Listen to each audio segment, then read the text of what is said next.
Have you ever looked up at the sky, seen a huge airplane soaring overhead like a giant metal bird? It's pretty amazing, isn't it? These planes can weigh as much as 100 elephants all standing together on a giant scale. So here's the big, mind-boggling question.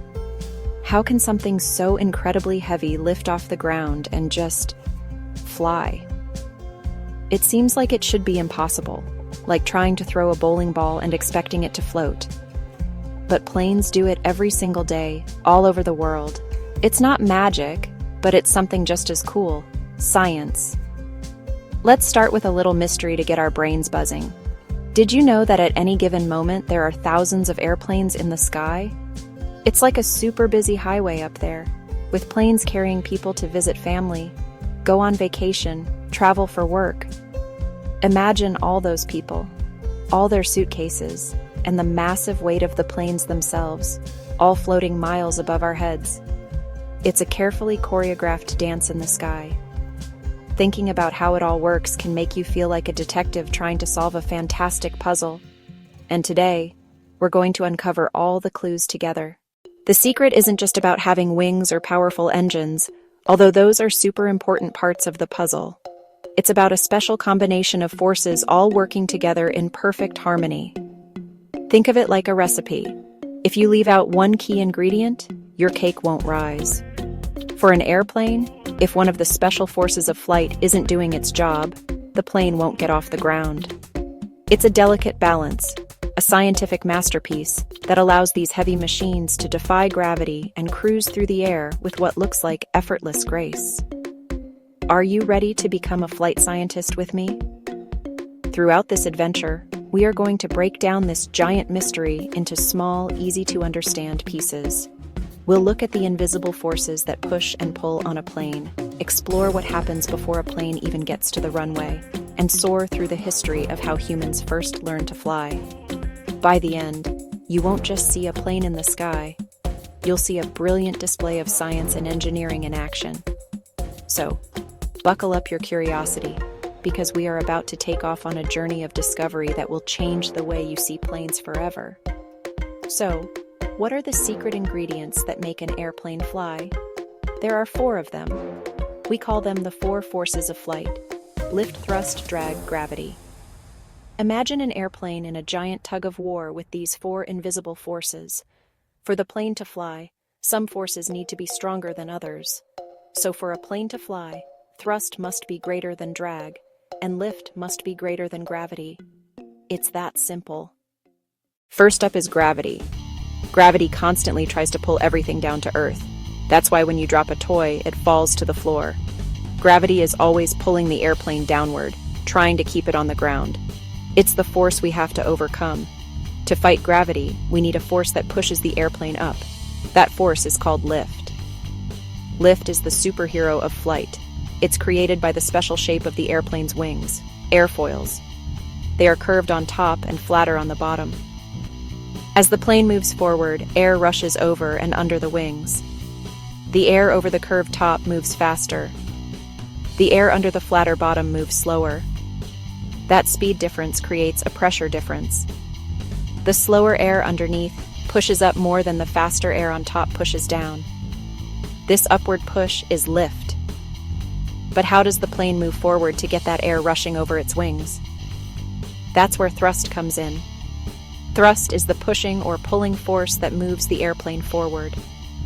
On most planes, thrust is created by engines. Engines suck in air at the front and shoot it out the back at very high speed. Like blowing up a balloon and letting it go, the air rushes out and the balloon zips forward. That's thrust in action. Finally, we have the last force: drag. Drag is the force that tries to slow things down. It's a type of friction caused by air pushing against the airplane as it moves. Ever tried to run through a swimming pool? It's hard because the water creates a lot of drag. Air does the same thing, on a smaller scale. Engineers design airplanes to be sleek and smooth to reduce drag as much as possible. So for a plane to fly, thrust must be greater than drag, and lift must be greater than gravity. It's that simple. Before a giant airplane can even think about soaring into the clouds, There's a whole team of people on the ground making sure it's safe and ready to go. It's like getting ready for a big school project. Preparation is everything. The pilots are some of the first people to start the process. They perform something called a walk-around, where they physically walk around the entire outside of the plane. They check the wings for any damage. They make sure the tires look good. They inspect the engines for any issues. They are like detectives looking for any clue that something might be out of place. Inside the cockpit, which is like the plane's brain, the pilots go through a very long checklist. They test all the controls. They check the computer systems. They make sure all the lights and dials are working exactly as they should. This is not a quick check. It can take a long time because every single switch and button has an important job. They also program the flight plan into the plane's navigation system. This plan is like a map for the sky, telling the plane exactly where to go, how high to fly, how to avoid other planes. It's incredibly detailed work. Meanwhile, other teams are busy outside. The ground crew is loading the luggage. They are loading cargo into the belly of the plane. They have to be careful to balance the weight correctly, because an unbalanced plane would be much harder to fly. Another team is busy fueling the plane. A big jet can hold thousands of gallons of fuel, enough to fill hundreds of cars. They have to make sure the plane has just the right amount of fuel to get to its destination safely, with some extra just in case. It's a huge team effort that happens before you even step on board.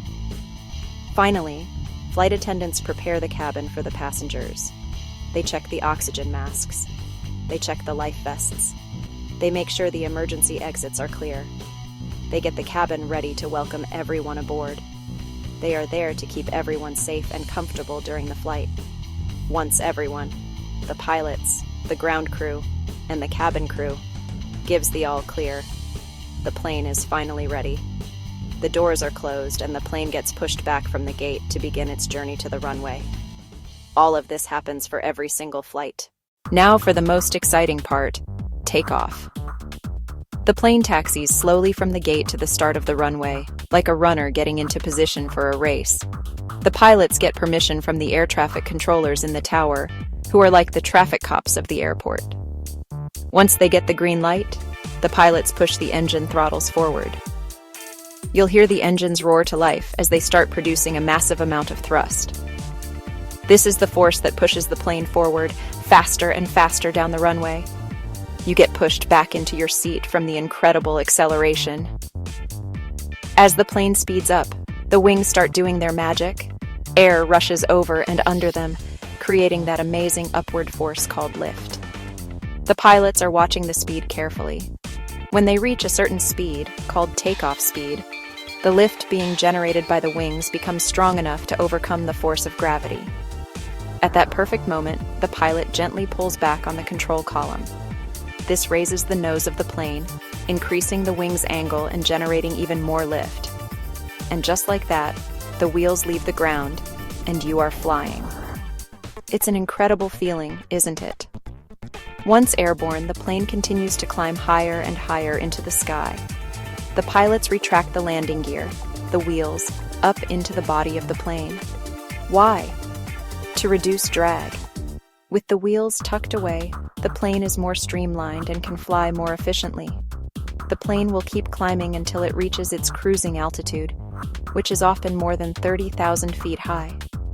Up there, the air is thinner, which means less drag, so the plane can travel very fast using less fuel.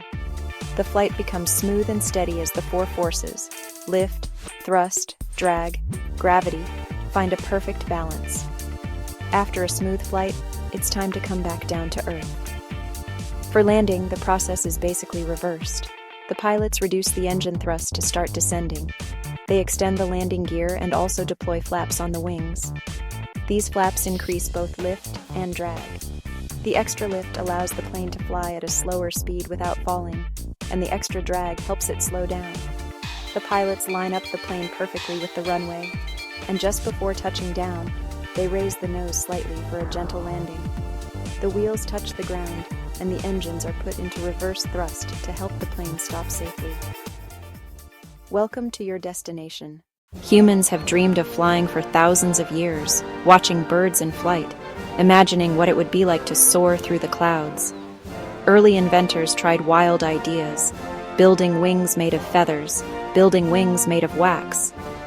But the big breakthrough came from two brothers from Ohio, Orville and Wilbur Wright. They weren't just dreamers, careful scientists and engineers. They studied how birds flew, built kites and gliders to test lift and control. They realized wings alone weren't enough. You needed to control the plane in the air. On a windy day in December 1903 at Kitty Hawk, they made history. Orville flew the Wright Flyer for 12 seconds across 120 feet. Not long, but the first powered, controlled airplane flight. That opened the door to the age of aviation. News spread worldwide. Other inventors and pilots began building and flying. Designs rapidly improved. Over the next decades, airplanes changed dramatically. In World War I, planes entered combat, pushing engineers to make them faster, stronger, more agile.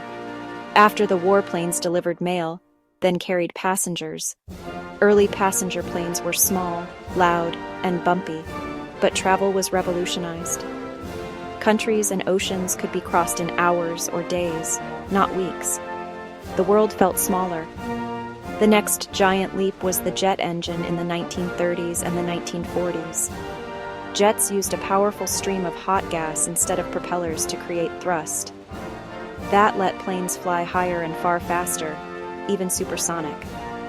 That led to modern jetliners like the Boeing 747 and the Airbus A380. From a 12-second flight to carrying hundreds nonstop, it's a story of imagination and brilliant engineering. Now that you know the secrets behind flight, you can be a flight explorer every time you see a plane. The next time you're on a flight or watch one from the ground, see if you can spot the different parts and forces at work. When you're at the airport, look at the shape of the wings. Can you see how they are curved on top? That's the special airfoil shape that creates lift. Watch the flaps on the back of the wings move as the plane prepares for takeoff or landing. Those are the control surfaces the pilots use to guide the plane through the sky.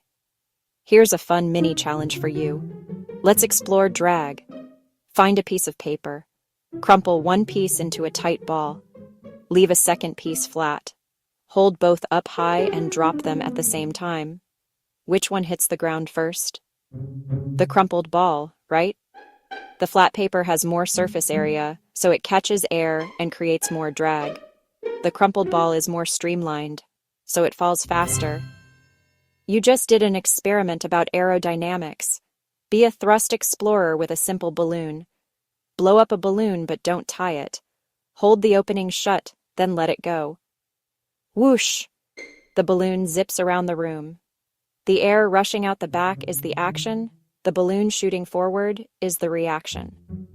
That's the same principle as a jet engine creating thrust. Try taping a straw to the balloon, thread a string through the straw, and make a balloon rocket that travels along the line. How far can your rocket go? Next time you're on a plane, listen during takeoff. Hear the powerful roar as engines generate maximum thrust. Feel that push back into your seat. Acceleration. As the plane climbs, watch the ground get smaller and smaller. Think about the lift those wings create, powerful enough to carry everyone high into the sky. Flying is incredible, and now you know the science that makes it possible. What other flight experiments can you think of? So, the next time you gaze up at a plane gracefully gliding across the sky, you'll know it's not magic, but a beautiful dance of science. We've unraveled the big mystery of how something as heavy as 100 elephants can fly. It all comes down to the four secret forces of flight. Gravity, always pulling the plane down. Lift, the amazing upward force created by the wings that fights gravity. Thrust from the powerful engines, pushing the plane forward. Drag from the air, trying to slow it down. When these four forces are managed perfectly, flight happens. We've journeyed from careful pre-flight checks to the thrilling moment of takeoff, to smooth cruising and a gentle landing. Plus a quick trip from the Wright brothers to today's jetliners. showing the planning, engineering, and teamwork behind every flight. What part of flying do you find most fascinating? Do you have any more questions about how planes work? Share your thoughts and questions in the comments below. I would love to hear from you. And don't forget to subscribe, leave a like, and smash the bell button for notifications so you never miss our next science adventure.